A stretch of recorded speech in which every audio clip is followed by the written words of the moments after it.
नमस्कार। आज हमारा टॉपिक है राष्ट्रीय जनवादी कांग्रेस की कार्यम शक्तियाँ, बीए पार्ट सेकंड। संविधान के अनुच्छेद 59 में राष्ट्रीय जनवादी कांग्रेस के तहत विभिन्न क्षेत्रों के प्रतिनिधि हिस्सा लेते हैं, यानी इसमें सम्मिलित होते हैं। सबसे पहले हम बताना चाहेंगे, अनुच्छेद 59 के अनुसार प्रांतों के निर्वाचित प्रतिनिधि इसमें हिस्सा लेते हैं। स्वशासित क्षेत्रों के प्रतिनिधि इसमें हिस्सा लेते हैं। नगर पालिकाओं के प्रतिनिधि इसमें हिस्सा लेते हैं।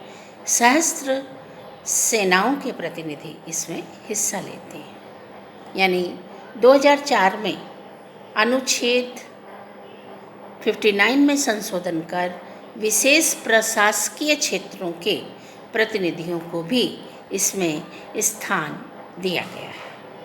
चीन में 18 साल की आयु प्राप्त प्रत्येक नागरिक को मताधिकार का अधिकार दिया गया है और उस पर ये शर्तें लागू की गई हैं कि वह पागल नहीं होना चाहिए, वो न्यायालय में से दंडित नहीं होना चाहिए, या साम्राज्यवादी या पूंजीवादी व सामंत नहीं रह चुका होना चाहिए।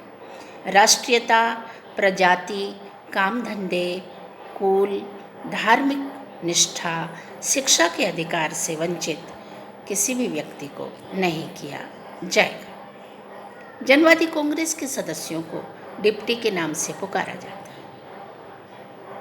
चीन के नवीन संविधान में राष्ट्रीय जनवादी कांग्रेस, जो कि व्यवस्थापिका है और एक सदनीय व्यवस्थापिका है, यानी इसका बड़ा रूप है और एक सदन है, लेकिन ये चीन के संविधान में महत्वपूर्ण भूमिकाओं को अदा करती है। सदस्यों को विशेषाधिकार प्राप्त है। किसी भी सदस्य को कांग्रेस की पूर्व अनुमति के बिना न तो बंदी बनाया जा सकता है, न ही उस पर मुकदमा चलाया जा सकता है। यदि राष्ट्रीय जनवादी कांग्रेस की बैठक न हो रही हो तो स्थायी समिति के समर्थन से, स्वीकृति से बैठक को बुलाया जा सकता है। यानी स्थायी समिति वर्किंग कमेटी है, इम्पोर्टेंट कमेटी है, उसकी अनुमति से आवश्यक बैठक को बुलाया जा सकता है। इसका कार्यकाल अनुच्छेद 60 के अनुसार राष्ट्रीय जनवादी कांग्रेस का निर्वाचन 5 वर्ष के लिए होता है। जब इसका कार्यकाल समाप्त होने को हो तो स्थायी समिति द्वारा निर्वाचन पद्धति के अनुरूप नई राष्ट्रीय जनवादी कांग्रेस का गठन करवा लिया जाता है। 1/5 डिप्टी कांग्रेस के अधिवेशन बुलाने का आग्रह करे तो ही इसका अधिवेशन बुलाया जा सकता है। सबसे पहले हम ये बताना चाहेंगे कि राष्ट्रीय जनवादी कांग्रेस इतना इम्पोर्टेंट सदन है कि चीन में साम्यवादी दल का वर्चस्व है और यहाँ के नागरिक साम्यवादी दल के वर्चस्व को स्वीकार करते हैं और ये माना जाता है कि साम्यवादी दल के जो प्रतिनिधि हैं वो राष्ट्रीय जनवादी कांग्रेस में रिप्रेजेंट करते हैं और उन्हीं के माध्यम से स्थायी समिति, कैबिनेट समिति, पोलिट ब्यूरो या हम पार्टी महासचिव की भूमिका को आकलन कर सकते हैं। सबसे पहले राष्ट्रीय जनवादी कांग्रेस की कार्यम शक्तियों का उल्लेख किया जा रहा है। अपने पहले अधिवेशन में राष्ट्रीय जनवादी कांग्रेस अपनी कार्यवाही के संचालन हेतु प्रेसिडियम का चुनाव करती है, यानी बैठकों का संचालन करने के लिए। यह संविधान में संशोधन करती है, ये संविधान के क्रियान्वयन का निरीक्षण करती है, ये फौजदारी, दीवानी, राज्य के विभिन्न अंगों से संबंधित मूलभूत कानूनों का निर्माण व संशोधन भी करती है। राष्ट्रीय जनवादी कांग्रेस चीनी गणराज्य के राष्ट्रपति व उपराष्ट्रपति का निर्वाचन करती है।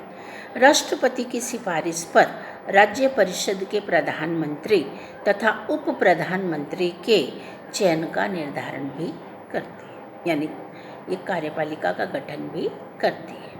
यह सैनिक आयोग के अध्यक्ष का निर्वाचन करती है तथा उनके केंद्रीय सैनिक आयोग के अध्यक्ष का निर्वाचन करती है तथा उनके द्वारा मनोनीत सदस्यों का आयोग के लिए चयन भी किया जाता है। देखिए, मोस्ट इम्पोर्टेंट पार्ट यानी राष्ट्रपति, उपराष्ट्रपति, राज्य परिषद, प्रधानमंत्री, उप प्रधानमंत्री, इन सब का चयन करने में राष्ट्रीय जनवादी कांग्रेस की अहम भूमिका मानी जाती है। यह सर्वोच्च जनवादी न्यायालय के सभापति का निर्वाचन भी करती है। यह सर्वोच्च जनवादी प्रोक्यूरेटर जनरल का निर्वाचन भी करती है। यह आर्थिक सामाजिक विकास के लिए योजनाओं की जांच व स्वीकृति प्रदान करती है। यह राज्य के बजट की जांच व स्वीकृति प्रदान करती है। यह बजट के क्रियान्वयन संबंधी प्रतिवेदनों की जांच करती है। यह स्थायी समिति द्वारा लिए गए अवांछित और अनुचित निर्णयों को भी बदल सकती है। यानी ये इतना इम्पोर्टेंट सदन है कि ये महत्वपूर्ण निर्णय लेती है। ये नए प्रांतों, स्वायत्त प्रदेशों, नगर पालिकाओं की स्थापना के लिए इसकी स्वीकृति जरूरी है, यानी ये स्वीकृति देती है। यह विशेष प्रशासनिक प्रदेशों की स्थापना का निर्णय भी लेती है। यह युद्ध, बाह्य आक्रमण, शांति के प्रश्नों पर समुचित निर्णय लेती है। यह राज्य के सभी कार्यों को करती है जो राज्य के सर्वोच्च शक्तिशाली अंग के रूप में इससे उम्मीद की जाती है, यानी राज्य से संबंधित कार्य भी इसके द्वारा किए जाते हैं। नए संविधान के अनुच्छेद 63 के अनुसार राष्ट्रीय जनवादी कांग्रेस निम्न पदाधिकारियों को उनके पद से हटा भी सकती है। जैसा हमने विभिन्न पॉइंटों में पढ़ा कि ये महत्वपूर्ण पदों का निर्माण करती है, और अब हम आपको बता रहे हैं इसकी कार्यम शक्तियों में कि ये जिन पदों को निर्मित करती है उन्हें पद से हटाने का अधिकार भी इसके पास है। यह चीन के राष्ट्रपति, उपराष्ट्रपति को उनके पद से हटा सकती है। यह प्रधानमंत्री, उप प्रधानमंत्री, स्टेट काउंसिलरों, मंत्रालयों तथा आयोगों के प्रभारी मंत्रियों, ऑडिटर जनरल, स्टेट काउंसिल के महासचिव को उनके पद से हटा सकती है। ये केंद्रीय सैनिक आयोग के चेयरमैन तथा अन्य सदस्यों को हटा सकती है। यह सर्वोच्च जनवादी न्यायालय के सभापति को उनके पद से हटा सकती है। यह सर्वोच्च जनवादी प्रोक्यूरेटर जनरल को उनके पद से हटा सकती है। अब आप देखिए कितने इम्पोर्टेंट पद हैं जिनके बारे में राष्ट्रीय जनवादी कांग्रेस निर्णायक भूमिका अदा कर सकती है। इससे पता चलता है कि राष्ट्रीय जनवादी कांग्रेस कितनी शक्तिशाली सदन के रूप में कार्य करती है। जनवादी कांग्रेस की वास्तविक स्थिति क्या है? 1954 के संविधान के आधार पर कार्य करने वाली राष्ट्रीय जनवादी कांग्रेस के संबंध में प्रोफेसर हरिमोहन जैन ने लिखा है, जो इसकी वस्तु स्थिति को अभिव्यक्त करता है। यानी यहाँ हम इसकी जो व्यवहारिक स्थिति पढ़ने जा रहे हैं उसमें हमें ये मालूम पड़ेगा कि इसके अल्पकालीन अधिवेशन होने के कारण, इसकी संख्या ज़्यादा होने के कारण, इसके पास समय अभाव होने के कारण, इसके यहाँ बहुत सारी समस्याएं जो जनहितकारी हैं पूरी नहीं हो पाने के कारण स्थायी समिति जो रेगुलर काम करती है वो ज़्यादा इम्पोर्टेंट साबित हो रही है।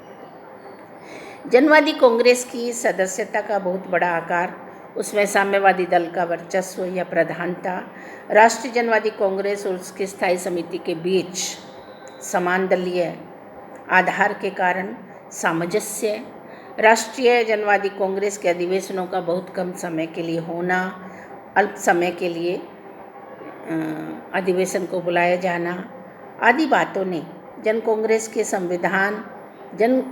कांग्रेस को संविधान का केवल एक औपचारिक अंग बना दिया है। वस्तु स्थिति तो ये है कि सभी शक्तियों का प्रयोग स्थायी समिति करती है, यथार्थ सत्ता का प्रयोग स्थायी समिति करती है। 1982 के वर्तमान संविधान के आधार पर कार्य करने वाली राष्ट्रीय जनवादी कांग्रेस के संबंध में भी स्थिति निश्चित रूप से यही है। यानी कहने का तात्पर्य ये है कि व्यवस्थापिका के रूप में राष्ट्रीय जनवादी कांग्रेस कार्य करती है और यहाँ साम्यवादी दल का वर्चस्व है। और साम्यवादी दल का आकार पिरामिड आकार है, top to bottom, bottom to top, यानी बॉटम में बात करें तो लोकतंत्र है, टॉप पर बात करें तो केंद्रवाद है, टॉप से शुरुआत करें तो केंद्रवाद है, निचले स्तर पर आने की बात करें तो लोकतंत्रवाद है। यानी लोकतांत्रिक तानाशाही, लोकतांत्रिक केंद्रवाद की जो प्रवृत्ति है वो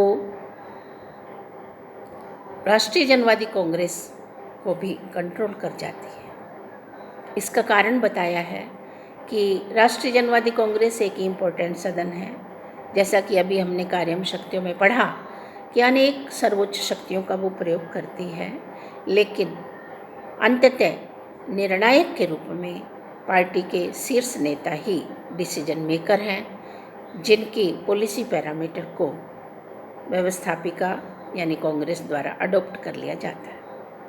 और रेगुलर काम करने वाली संस्था न होने के कारण स्थायी समिति इसके कार्यों को निपटारा करती है, निष्पादन करती है। और यही कारण है कि धीरे धीरे स्थायी समिति ने इम्पोर्टेंट स्थान प्राप्त कर लिया है। एक तो सेलेक्टेड टीम है, दूसरा रेगुलर काम करने वाली संस्था है, तीसरा पार्टी के शीर्ष नेता इसमें विद्यमान रहते हैं, और चौथी बात ये है पार्टी का कठोर दलीय अनुशासन है।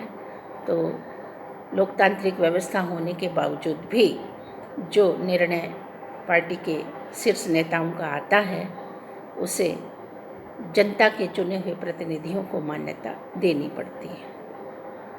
यदि कोई जनप्रतिनिधि इसके विपरीत जाता है, निर्णयों के आदेशों के अनुपालना नहीं करता है, तो उसके विरुद्ध अनुशासनात्मक कार्रवाई हो जाती है। ये व्यवस्था के पॉइंट ऑफ व्यू से देखा जाए तो नियंत्रण, निर्देशन, आदेशों की अनुपालना अति आवश्यक मानी गई है। लोकतांत्रिक व्यवस्था के हिसाब से देखें तो यहाँ केंद्रवाद दिखाई देता है। ये हमारा आज का टॉपिक था, राष्ट्रीय जनवादी कांग्रेस, जिसे व्यवस्थापिका के रूप में पहचाना जाता है और ये महत्वपूर्ण कार्यों को करने के बावजूद भी अंतिम रूप से, यथार्थ रूप से स्थायी समिति द्वारा समय समय पर नियंत्रित होती रहती है। नमस्कार।